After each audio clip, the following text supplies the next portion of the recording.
আসসালামু আলাইকুম। আপনাদের সবাইকে স্বাগত জানাচ্ছি মাইক্রোসফট এক্সেলের আরও একটি নতুন ভিডিওতে। আজকে আমরা মাইক্রোসফট এক্সেলের মাধ্যমে একটি শর্টকাট টেকনিক শিখব। আমরা যারা প্রতিদিনই মাইক্রোসফট এক্সেল ব্যবহার করে থাকি তাদের একটি বিষয়ে খুবই প্রয়োজন হতে পারে। সেটি হচ্ছে একটি চার্টে, আপনার স্ক্রিনে যে চার্টটি দেখতে পাচ্ছেন এরকম একটি চার্ট বা এর থেকে আরও অনেক বড় একটি চার্ট হতে পারে। এই চার্টে প্রত্যেকটা লাইনের নিচে একটি করে ব্ল্যাঙ্ক লাইন বা ব্ল্যাঙ্ক রো ক্রিয়েট করতে হবে। তো আমরা চাইলে ব্ল্যাঙ্ক রো ক্রিয়েট করতে পারি ম্যানুয়ালি, যেটা আমরা অ্যাজ ইউজুয়াল করে আসতেছি করতে পারি। সেটা একটার নিচে আরেকটা লাইন ইনসার্ট করে আমরা করতে পারি, বাট সেটি বেশিরভাগ ক্ষেত্রেই সেটি করা হয়তো ছোট চার্ট, যদি ছোট চার্ট বা 4-5টা লাইনের নিচে যদি আমরা ব্ল্যাঙ্ক রো ক্রিয়েট করতে চাই সেটা খুব সহজেই করা যায়, খুব একটা সমস্যা হয় না। বাট এই একই কাজটা যদি আমরা অনেক বড় একটি চার্টের ক্ষেত্রে করতে চাই, যেখানে আমাদের 50টা বা 100টা লাইন আছে, তার নিচে যদি করতে চাই, তার 100টা লাইনের প্রত্যেকটা লাইনের নিচে যদি একটি বা দুটি করে ব্ল্যাঙ্ক রো ক্রিয়েট করতে চাই, তাহলে সেটি কিন্তু অনেক সময় সাপেক্ষ এবং সেটা অনেক ক্ষেত্রে বিরক্তিকর। তো এই জিনিসটাকে আমরা কিভাবে একটা শর্টকাট টেকনিকের মাধ্যমে খুব সহজে, খুবই অল্প সময়ের মধ্যে আমরা এই জিনিসটি কিভাবে করতে পারবো, সেই জিনিসটি আমরা আজকে দেখব এই ভিডিওর মাধ্যমে। তো আশা করি আপনারা শুরু থেকে শেষ পর্যন্ত আমাদের সঙ্গেই থাকবেন এবং আশা করি নতুন ইউনিক একটি বিষয় আশা করি জানতে পারবেন আজকের ভিডিওর মাধ্যমে। তো কথা না বাড়িয়ে চলুন দেখা যাক সেটি কিভাবে করা যায়। ধরুন আমাদের এরকম একটি চার্ট আছে। এই চার্টটি অনেক বড়। দেখুন এই চার্টে টোটাল লাইন আছে হচ্ছে 711টি। তো এই 711টি লাইনের প্রত্যেকটা লাইনের নিচে আমরা একটি করে ব্ল্যাঙ্ক রো ক্রিয়েট করতে চাই, যেটি আমরা চাইলে ম্যানুয়ালি করতে পারতাম এভাবে একটি একটি করে। তো সেটা অনেক সময় সাপেক্ষ এবং এটি আমরা কিভাবে খুব শর্টকাট টেকনিকের মাধ্যমে খুবই অল্প সময়ের ভিতর করতে পারি সেটি আমরা দেখব। এজন্য আমরা যেটি করব সেটি হচ্ছে চার্টের বাইরে যে কোনো একটি কলামে 1 থেকে সিরিয়ালি যতগুলো লাইন তত পর্যন্ত আমরা লিখে যাব।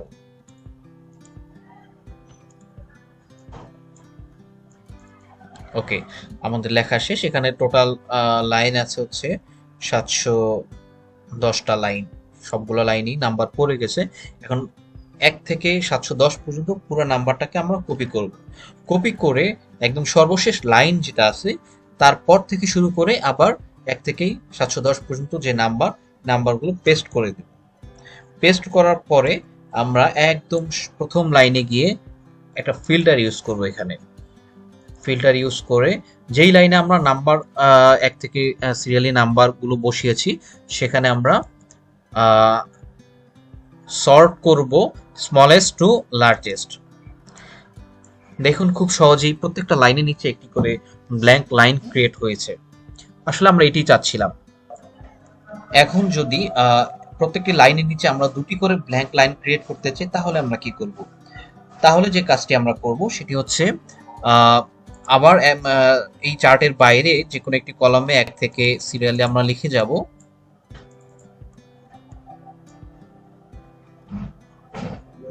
ওকে, সেম জিনিসটা সেম 1 থেকে সেই 710 নাম্বার পর্যন্ত যে সংখ্যাগুলো আমরা পেয়েছি সেম জিনিস আবার সর্বশেষ লাইনের নিচে আমরা কপি পেস্ট করে দেব।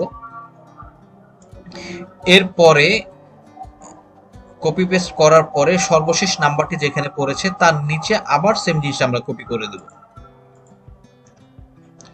তো এখন যদি উপরে গিয়ে আমরা আবার ফিল্টার ইউজ করি, ফিল্টার তারপরে যেখানে আমরা নাম্বারগুলো বসিয়েছি সেখানে গিয়ে সর্ট স্মলেস্ট টু লার্জেস্ট, দেখুন তাহলে প্রত্যেকটি লাইনের নিচে আমরা দুটি করে ব্ল্যাঙ্ক লাইন পেয়ে যাব। সো এটি হচ্ছে খুব সহজ পদ্ধতি। খুব সহজেই আমরা এভাবে যে কোনো মাইক্রোসফট এক্সেলের যে কোনো লাইনের নিচে আমরা খুব সহজেই অল্প সময়ের মধ্যে অনেকগুলো blank line, unlimited blank line আমরা ক্রিয়েট করতে পারি। সো আশা করি বিষয়টি আপনারা বুঝতে পেরেছেন। যদি এমন হয় যে না আপনার 5টি লাইনের পরে একটি করে আপনার ব্ল্যাঙ্ক লাইন দরকার, অথবা 4টি লাইনের পরে একটি করে ব্ল্যাঙ্ক লাইন দরকার, সেটিও আমরা খুব সহজেই করতে পারবো। তো চলুন দেখা যাক সেটি কিভাবে করা যায়। তো সেজন্য একইভাবে আমরা একটি এই চার্টের বাইরে যে কোনো একটি কলামে 1 থেকে সিরিয়ালি যতগুলো লাইন তত পর্যন্ত আমরা লিখে যাব। তো এখানে পূর্বের ন্যায় একই রকম ভাবে একদম সর্বশেষ লাইন পর্যন্ত আমরা লিখে গেলাম। লিখে যাওয়ার পরে আমরা যেটা করব, সর্বশেষ লাইনের ডান পাশের একটি কলামে আমরা সেম জিনিসটা কপি পেস্ট করে দেব।